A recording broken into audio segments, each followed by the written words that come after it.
I'm going to show you what to do about Hyde Gerstley Borate glazes. And you'll notice that this glaze is an absolute mess. It's turned into jelly. And that's because it has 55% Gerstley Borate, plus it has 30% kaolin. And it seems obvious that I should just add water to thin that out, but the problem with that is the pieces are already drying slowly. If I dip a pot in there, it's going to take half an hour to dry rather than drying in seconds. And so I don't want to add any more water to that than I absolutely have to. And I've already measured the specific gravity, and it's 1.4, and 1.45 would be a typical stoneware glaze, for example. So I don't want to go any lower than that. So what I'm going to do to start my mixer, we'll just put a bit of Darvan in here, and you'll notice that that thins it out. Now, Gerstley Borate by nature is always going to give you problems. When I dip a piece in here, it's still going to dry slowly, and it's still going to gel somewhat, but at least it will be better than it was. This glaze, Worthington Clear, and as you can see, it's basically turned to jelly. And the reason for that is, I've got it on my iPhone right here. It has 55% Gerstley Borate and 30% clay, EPK. So I'm going to change the EPK to calcined kaolin. So to do that, I'm just going to open only that recipe because I had another one open there. And then I'm going to duplicate it. Now you'll notice I've got two, and this is a copy. Now normally I would add a new number. This is 2931, and I'm up to 2931D, so that would become E, but I'll leave that for now. So I'll click Edit, and then down here, instead of EPK, we'll put in calcined kaolin, and I'm going to change the amount to 27. And the reason for that is that raw kaolin has a loss on ignition of 10%.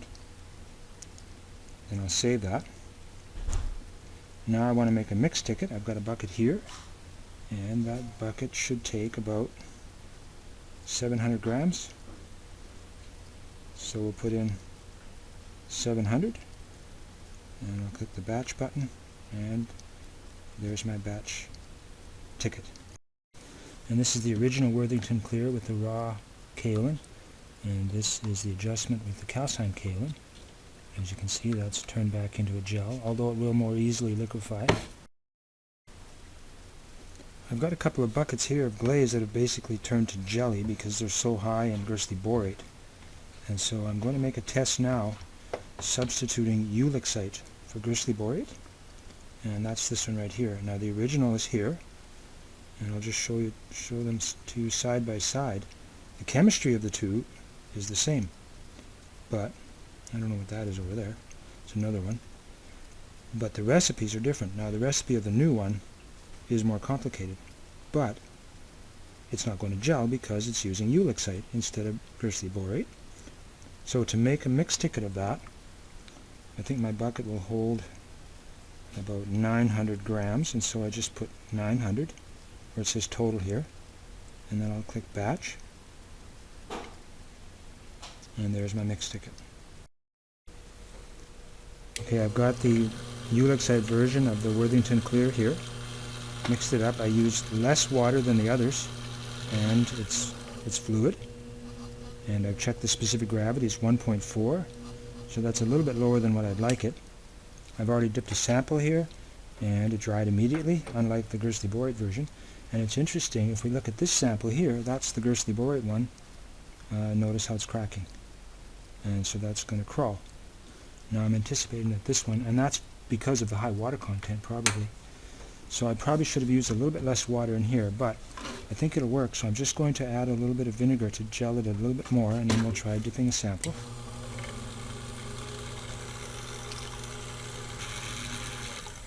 One, two, and that's a bit better. Now I'll dip this, pull it out. Notice no drips. There's one drip that kind of wants to form there. Now here's a regular terracotta clay. Let's try that. Perfect.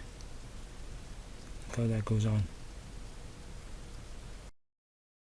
That's the original. That's the one with calcined kaolin, and this is the one with Ulexite. Now these two are still wet right there, and they've been on here for probably an hour. This one's been on here for like 2 minutes, the newest one with the Ulexite,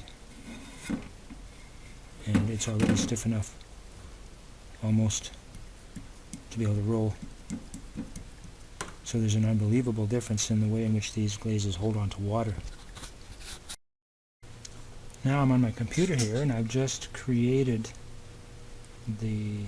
another version of the one with Ulexite, and I've added a little bit of lead bisilicate frit. But one thing I should do here is give it a code number. So I'm going to click edit. Now the next code number is going to be 2931E. G2931E. And we'll say done. And now I'll pick up my phone. And that should automatically, if I refresh the screen here, that should automatically be at the top of the list. There it is, 2931E. And I'm ready to, I'm just going to say open that as the only one. And now I'm going to make a batch of 900 grams again. Click there. And there's my mix ticket again. Okay, this is the version of the glaze with the Ulexite and the frit. And I've got it mixed up, and I use less water. Now I'm going to check the specific gravity. This one's flowing very nice. Very creamy. So I'll fill it up to the 100 gram mark. It is starting to gel there a bit. 1.49. Okay, so I've got too much water. Actually, I should correct that. There's not enough water, so I'm going to add 50 cc's more. And I'll check the specific gravity again. I'd like it to be about 1.45. I've added the water, and I don't want it to be too fluid, or I don't want it to be too high in water content, so I've ended up with a specific gravity of about 1.42. So we'll try dipping piece. Oh, working very nice. Now here we are the next day, and I've made samples of these 4 glazes, and I fired them to cone 03, and I made these little 10 gram balls and put them on the tiles, and you can see them here. Now this is the original glaze, the Worthington Clear, using the 55% Gerstley borate. I've got them side by side here, and you can see it does a lot of bubbling. And this is it on a little tile, and it's not too bad. I had another one of this, and it was crawled because it cracks when it dries.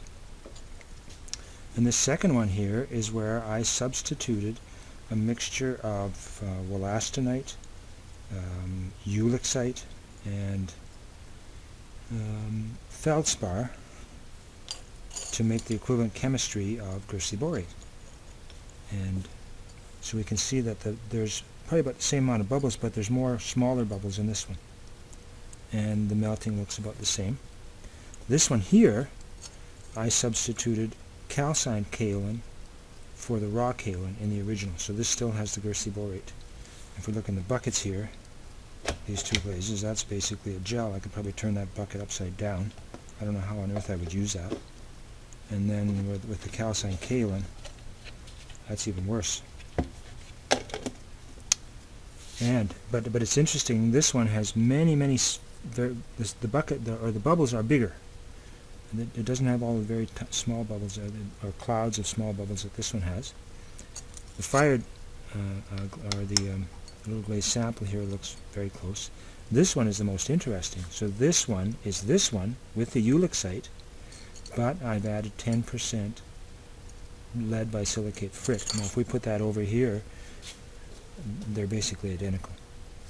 And these mugs right here, this is the one, that's this one with the Ulexite, and then this is the one, the same one, but with a little bit of extra lead frit. And that is giving a very nice result. And in the firing, I fired these to cone 03. I held the firing for 10 or 15 minutes, I believe, and then I cooled it at 100 degrees Fahrenheit and held it for half an hour.